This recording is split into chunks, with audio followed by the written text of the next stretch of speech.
lihat, sebelum kita memulai aktivitas pembelajaran kita pada pagi hari ini, marilah kita berdoa sesuai dengan agama Islam yang kita yakini. Oleh itu, Pak Guru meminta kesediaan dari salah seorang dari kalian untuk kiranya dapat memimpin doa pada pagi hari ini. Ada yang bersedia? Ya, silakan.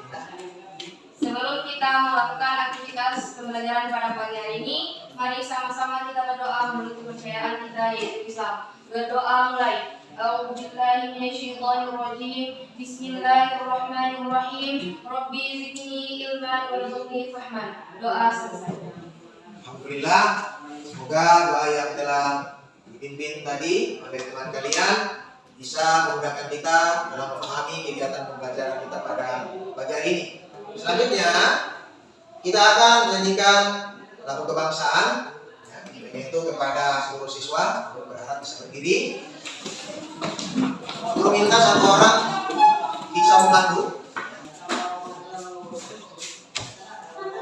Kita bela bersama satu nusa, satu bangsa, satu bahasa kita, tanah air pasti jaya untuk selama-lamanya.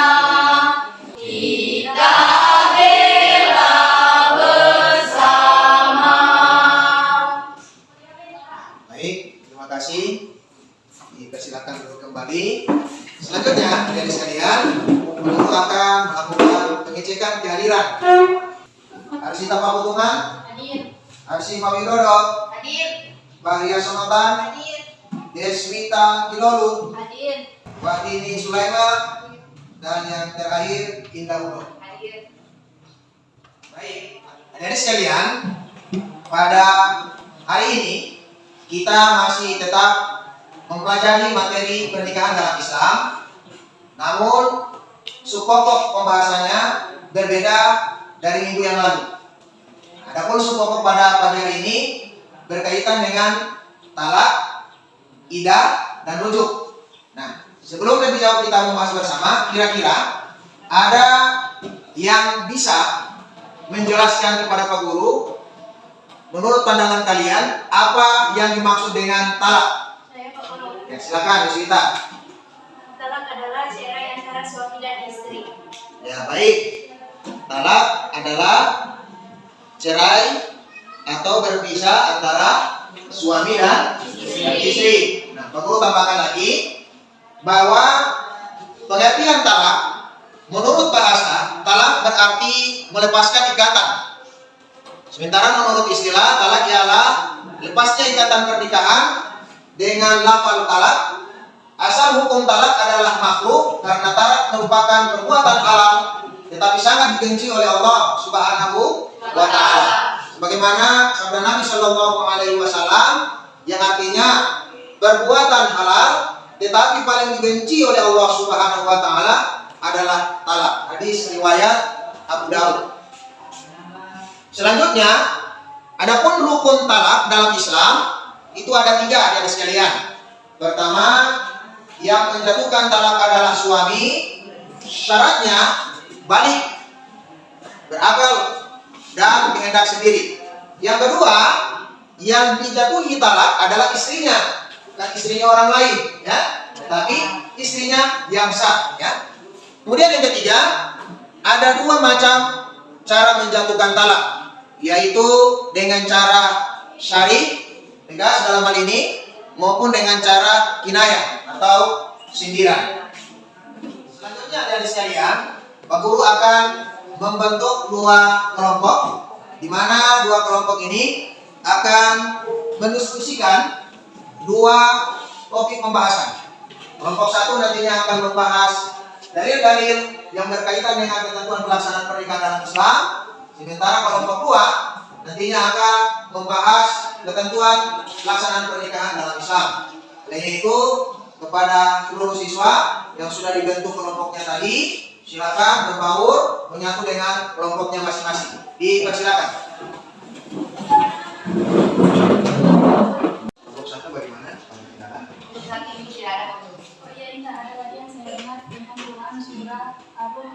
Oh iya, nah, coba lihat di aplikasi Al-Quran. Oh iya, ada lagi surat Az-Zuriyat ayat 89 dan saya ingat kemana.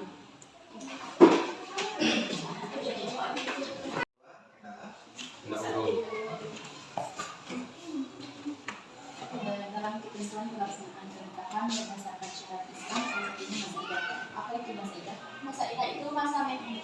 Ada lagi lain? Ada lagi lain?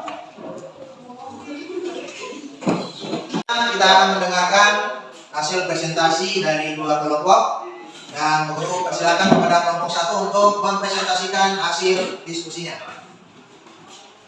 Assalamualaikum warahmatullahi wabarakatuh.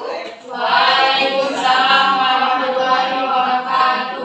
Baiklah, saya akan mempresentasikan tentang hasil diskusi kami kelompok 1, yaitu dalil-dalil tentang ketentuan pelaksanaan pernikahan berdasarkan syariat Islam. Yang pertama, dalam Quran surat Al ayat 21 yang artinya, dan di antara tanda-tanda kekuasaannya ialah Dia menciptakan untukmu istri-istri dan jenismu sendiri, supaya kamu cenderung dan merasa tentram kepadanya, dan dijadikannya di antaramu rasa kasih dan sayang. Sesungguhnya pada yang demikian itu benar-benar terdapat tanda-tanda bagi kaum yang berpikir.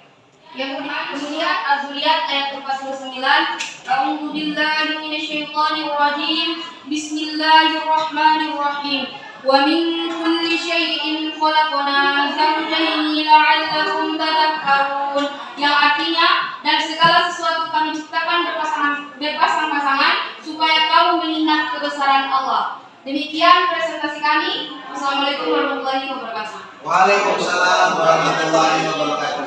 Berikan aplaus kepada kelompok satu. Kita akan mendengarkan presentasi dari kelompok 2. Pada kelompok 2 dipersilakan.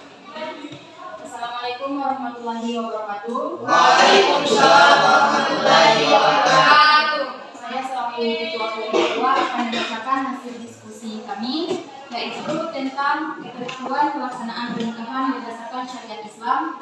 Salah satunya adalah masa idah. Secara bahasa, idah berarti ketentuan bilangan. Menurut istilah, idah adalah masa menunggu bagi seorang wanita yang sudah dicerai suaminya sebelum dia menikah dengan laki-laki lain. Masa idah dimaksudkan untuk menjadi kesempatan kepada bebas suaminya apakah dia akan menuntut atau tidak. Lamanya masa idah. 1. Wanita yang sedang hamil, masa idahnya sampai melahirkan anaknya, sebagaimana dalam Quran surat At-Talaq ayat 4. Yang kedua, wanita yang tidak hamil, sedang ia ditinggal mati suaminya, maka masa idahnya adalah 4 bulan 10 hari, sebagaimana dalam Quran surat Al-Baqarah ayat 234. Yang ketiga, wanita yang dicerai suaminya, sedang ia dalam keadaan haid, maka masa idahnya 3 kali qur'u atau 3 kali suci, sebagaimana dalam Quran surat Al-Baqarah ayat 228. Yang keempat, wanita yang tidak haid atau belum haid, masa idahnya selama 3 bulan, sebagaimana dalam Quran surat At-Talaq ayat 4. Dan yang terakhir, wanita yang dicerai sebelum dicampuri suaminya, maka baginya tidak ada masa idah, sebagaimana dalam Quran surat Al-Ahzab ayat 49. Demikian presentasi kami kelompok 2 tentang materi ketentuan pelaksanaan pernikahan berdasarkan syariat Islam. Terima kasih. Wassalamualaikum warahmatullahi wabarakatuh. Waalaikumsalam warahmatullahi wabarakatuh. Berikan aplaus kepada kelompok 2. Hasil presentasi kedua kelompok, kira-kira adakah pertanyaan dari kelompok 1 ke kelompok 2 ataupun sebaliknya dari kelompok 2 kepada kelompok 1? Ya, silakan kelompok 1. Baiklah, izin kita bertanya. Tadi kelompok 2 telah mempresentasikan ketentuan pernikahan dalam Islam. Pertanyaan kami dari kelompok 1, apakah dinyatakan sah kawin lari yang sering kita lihat dalam kehidupan sehari-hari yang biasanya dilakukan di kalangan anak muda? Ya, bagus. Ini pertanyaannya menarik sekali. Bisa langsung ditanggapi oleh kelompok 2. Siapa bisa mewakili? Ya, silakan Reva. Terima kasih atas pertanyaannya. Baiklah, saya akan menjawab pertanyaan dari kelompok 1. Jawaban kami kelompok 2 tidak sah, sebab pernikahan yang tidak terpenuhi rukun nikahnya dinyatakan tidak sah. Adapun rukun pernikahan dalam Islam yaitu adanya calon suami, adanya calon mempelai perempuan, adanya wali nikahnya perempuan, adanya 2 orang saksi, dan adanya akad atau ijab kabul. Ya, baik, kita berikan aplaus. Kalian sekalian, mulai dari kegiatan pembelajaran kita dari pagi sampai dengan saat ini, kira-kira ada yang bisa menyimpulkan kegiatan pembelajaran kita? Saya belum. Ya, silakan Deswita. Kesimpulan pada hari ini adalah yang pertama adalah talak adalah cerai atau berpisahnya antara suami dan istri. Yang kedua masa idah adalah masa menunggu, dan yang ketiga rujuk adalah kembalinya suami kepada istri. Baik. Ada lagi yang bisa menambahkan kesimpulan? Ya, silakan Dinda. Itu dari tentang ketentuan pelaksanaan pernikahan berdasarkan syariat Islam yang terdapat dalam Quran surat Al-Rum ayat 21 yang artinya, dan di antara tanda-tanda kekuasaannya ialah Dia menciptakan untukmu istri-istri dari jenismu sendiri supaya kamu cenderung dan merasa tentram kepadanya, dan dijadikannya di antaramu rasa kasih dan sayang. Sesungguhnya pada yang demikian itu benar-benar terdapat tanda-tanda bagi kaum yang berfikir. Baik, terima kasih. Demikianlah kegiatan pembelajaran kita pada pagi hari ini, dan kita akan berjumpa minggu depan dengan pokok pembahasan masih tetap sama, pernikahan dalam Islam, tetapi subpokok pembahasannya berkaitan dengan hikmah ataupun manfaat pernikahan dalam Islam serta hak dan kewajiban suami istri. Akhirnya, marilah kita tutup kegiatan pembelajaran kita pada pagi hari ini dengan sama-sama membacakan hamdalah. Alhamdulillahirobbilalamin. Billahi taufiq wal hidayah. Wassalamualaikum warahmatullahi wabarakatuh.